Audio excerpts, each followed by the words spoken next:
Hi, I'm Tanya Dantes, and I'm a licensed marriage and family therapist and a somatic experiencing practitioner. And I love coaching and mentoring people in their somatic journey.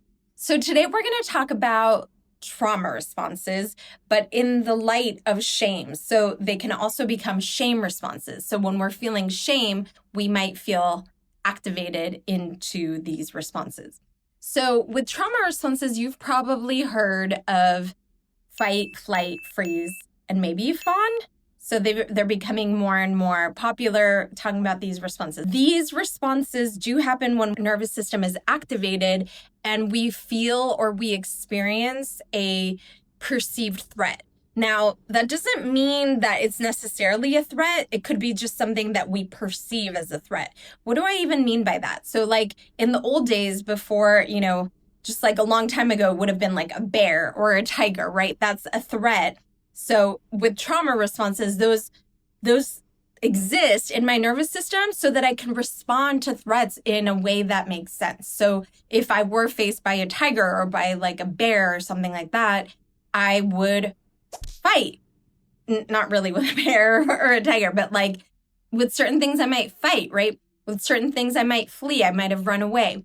With certain things I might have frozen. So that's like the classic opossum, right? The opossum plays dead. And in some cases that happens, especially when there's a dynamic in power where I know that fighting or fleeing wouldn't have made sense. That makes it that a lot of children end up in freeze because they can't get away from their parents or the caregiver or the perpetrator.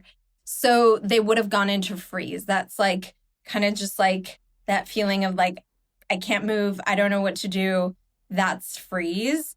And sometimes it can feel disempowering as adults. And so what we do with like somatic work is we slowly learn to see that now we might be able to respond in a different way and that we will be safe to do that. By the way, I'm recording in my friend's music room with like soundproofing and instruments. That's what's going on. I'm traveling and I'm in Germany right now. So yeah, side note there. So that's fight, flight, freeze. And then fawning is what's commonly known as people pleasing. So my nervous system is so wise and smart that it doesn't have to think in a conscious way. Like I don't have to decide something. It's something pre-verbal and precognitive. It decides for me that the power dynamic is such that I have no chance to fight or flee. So the appropriate response is for me to people please, to appease, to accommodate, and, hey, let me bake you some cookies. Oh, I'm so sorry. Like things that actually are quite common in women to do. And then women have a lot of shame because they're like, oh, I hate that I do this. But it's like, there's no shame in your nervous system response. There's no shame in that. Like that's your nervous system being wise.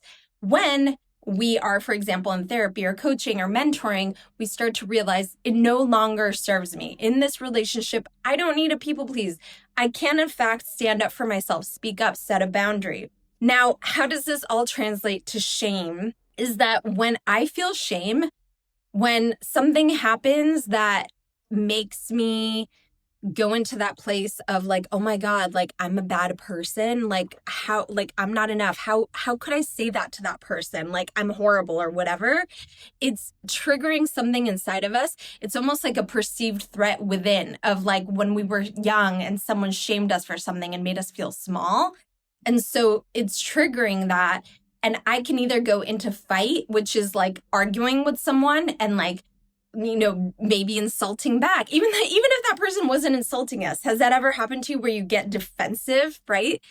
So shame can trigger a response to shame can, when we're not conscious of it, can be fight, like getting all defensive and argumentative. It can be fleeing, like so embarrassed, you want to hide, you isolate when you're in shame. Or it could be freezing, like, oh my God, I just want to die. Like, I can't even say anything. You just want to be like a flower. And what do they call that? Like a wallflower, like melt into the wall kind of vibe, right? Or you could become Fawn, right? Is like, oh my God, I'm so sorry. How can I, like that over functioning, overcompensating vibe. So that's how we respond to shame. That's in the same way as like these trauma responses. And Brene Brown also talks about is like the key to shame resiliency, to really learning to be aware of like, I'm in shame and how do I healthily make my way out instead of like caving into my shame response, right? For example, sitting in her kid's carpool lane to pick them up, and another mom kind of shamed her about like, oh, she's on tour all the time and like who's taking care of the kids while she's on tour. And instead of spiraling into her shame response, she caught herself and like removed herself from the situation. I'll let you read her books to find out what she does exactly, but it's pretty funny. And I just saw myself so much in that because it's so easy. She's like, I was so tempted to like get back at that lady or just say something back to that woman, which is so tempting, right? And then we're kind of then in this dynamic back and forth. And so it's kind of like being the bigger person to like recognize, oh my God, I'm getting pulled into shame. Like this person's trying to shame me and I'm not going to go there with this person. I'm not going to let them pull me in there. I know I'm better than that. So I hope that's helpful. Let me know in the comments or shoot me an email or however you found this, what you find helpful, which response you see yourself doing. And I look forward to seeing you next time. Bye.